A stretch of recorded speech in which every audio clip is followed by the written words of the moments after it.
This is a constitutional crisis that we are in today. Just like Elon Musk did not create USAID, he doesn't have the power to destroy it. And who's going to stop him? We are. This is what the beginning of dictatorship looks like. Angry Democrats throwing a hissy fit after Elon Musk dropped the Doge hammer on the Hunter Biden of government agencies. It's called USAID. And earlier, staffers got locked out of their headquarters in Washington as it gets rolled over into the State Department. The agency is supposed to oversee humanitarian development and security programs in some 120 countries and is in charge of over $70 billion of your taxpayer money. But the Trump administration argues it has become a clown car of corruption. And Musk sums it up this way, quote, USAID is a criminal organization. Time for it to die. So Musk had a busy weekend too, Greg. Yeah, this is pretty incredible. You can always judge the deception of something by the name and what the name tries to mislead you into believing. USAID is not about aid any more than the Marx Brothers wrote the Communist Manifesto. It's just the name, but it tricks you. And if you're lazy like me, you just assume, oh, it's all about aid. The beauty of this new administration is that it forces you to learn about stuff that you didn't really want to. Like, I didn't know what a de minimis loophole was. It sounds like a cross stitch or something, but it's like a huge deal. It's a massive deal for small businesses because China ships 1.4 billion packages, you know, through this loophole that are made under sweatshops for very low money. That stops. USAID, if you read about it, it's basically seems to me like it's a front group that gives money to groups to do things that our government can't do directly. Right. So it sounds a lot like NGOs and illegal immigration. All that money was going there. And if you look at what they're connected to, you find out that USAID also doubles back into our country, whether it's Soros-funded prosecutors. Of course, the worst thing, EcoHealth Alliance, which was behind the COVID virus, and perhaps the pro-Hamas protesters who we're still trying to figure out the money. So I like to look at who's complaining and then work backward. You might see a thread between the loudest voices and the beast behind it. I'm already looking at the Harold Ford Handsome Modeling School because I don't think that's real. So when people were screaming this was a threat to democracy, it really was a threat to bureaucracy.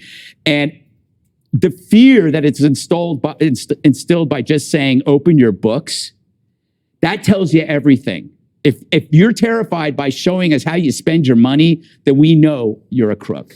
Handsome Harold, your name was invoked. You can respond. So the conflating, I agree with Greg in a big part, but you conflating what Elon Musk did over the weekend when he wanted access to the Treasury Department materials and asking for USAID to shut down are two different things. He's not a government employee, and for him to ask for those payments and to understand how that payment process system works, I think was just wrong. I think he won't win a personality contest, but he will certainly win a smarts contest and an intellectual contest.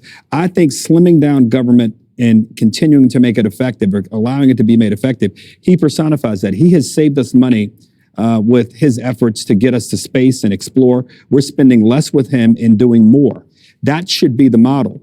Just firing people and asking for materials. President Trump, I know he wants Elon to be a big part of this, but Elon Musk, who derives most of his income today from government contracts, which is nothing is wrong with that, he shouldn't have access as a non-government employee to these things. If this were a Democrat and they put Jeffrey Katzenberg, or they decided to put another Democrat in charge of helping to slim down the cost of government, and they did it this way, I would be critical of them, saying you can't do it this way if you want to ensure that that it's going to have credibility.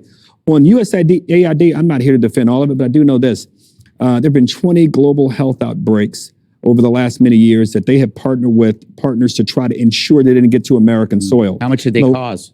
Malaria and polio on the continent of Africa and other places that are hard to reach, they have been integral in helping to do that. Now, I don't disagree with the things that they probably should not be doing, but we should not throw the baby out with the bathwater. And this is an organization that has existed for a long time. Yeah. If you can slim it down and make it effective, let's do it. But I think Mr. Musk and President Trump ought to take a step back here and not be so, what some may say is being a little vindictive towards some of these organizations. You know what? Here's the problem.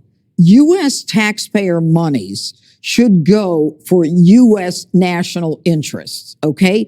To the extent that there are U.S. national interests supported by this USA organization that in 2023 spent $43 billion on global humanitarian operations. If we spent some of that money on our senior citizens, on our veterans, on people in the hurricane areas, the problem with this is that this clearly, I don't care how long this agency has existed, we need information. We need transparency, and a 90-day pause should not be a problem for the Democrats who are always supporting transparency. No agency should be free of being monitored, and these special interests end up taking over when no one is monitoring. And then when they think that no one is looking, it inevitably leads to corruption. I mean, that's how you see in something that was started out positively turns out to end up being a criminal organization. When no one's looking, that's a problem. But there's no evidence, Judge, this is a criminal organization. Okay. Let me finish. This country, this group has given money mostly to, like an NGO, to Ukraine, Ethiopia, Jordan, Somalia, Syria. What is all this about? And part of this stuff is drag shows in Ecuador, atheism in Nepal, trans comic books in Peru. So, let's keep tallying that up. That doesn't do anything for my country. Well, we're funding atheism in Nepal. In Nepal, that's an interesting one. Yeah. So we've been talking a little bit about how Democrats are finding ways to funnel money to their causes. Okay, and this might be another place for that. So I'm okay with a pause. I do think that there are some great things that actually do help a president with national security issues for health diplomacy, for example. I think it's smart. Sports diplomacy can also be very smart. And we're really the only country in the world that people want to be like anyway. So I get that. I think putting Rubio in charge of it is a smart decision. But if you think about what the Biden administration was bragging about before they left, they were trying to get as much money out the door as possible. And they were sending it to lots of different things, green energy subsidy type things, but also, trans issues in Honduras. That doesn't make any sense. That doesn't get to you what Harold was talking about, which were meritorious. Polio, malaria, things like that make a lot of sense. Some of these other things get people upset, and I can understand why. I don't think Sesame Street in Iraq's probably a good use of taxpayer dollars. Like, I get that. So again, I think a pause is appropriate, but that Rubio will be somebody smart to be able to handle decisions. My last point on this is, it's not like these guys were coming up with this on their own. Look to Congress. And several of these things that we've talked about before, every block of this show, Congress is derelict in its duty. Or they're shoving things into these big omnibus bills, for example, Sesame Street in Iraq, is that people don't come up with this out of thin air.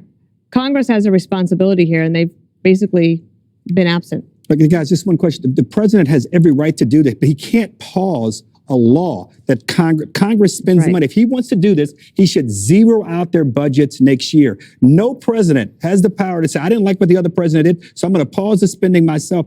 But presidents have the power to go to Congress and pass laws and undo it. What he's doing, this is a violation of the separation of powers. And I want President Trump to succeed, but I want the country to last longer. And you can't do this particular way, Judge, I don't believe. All I hear is Harold saying, I want Sesame Street in Iraq. That's all I hear from him. That's basically what you said. Can you tell me how to get? Up next, anti-ICE protesters are shutting down our freeways and burning the American flag.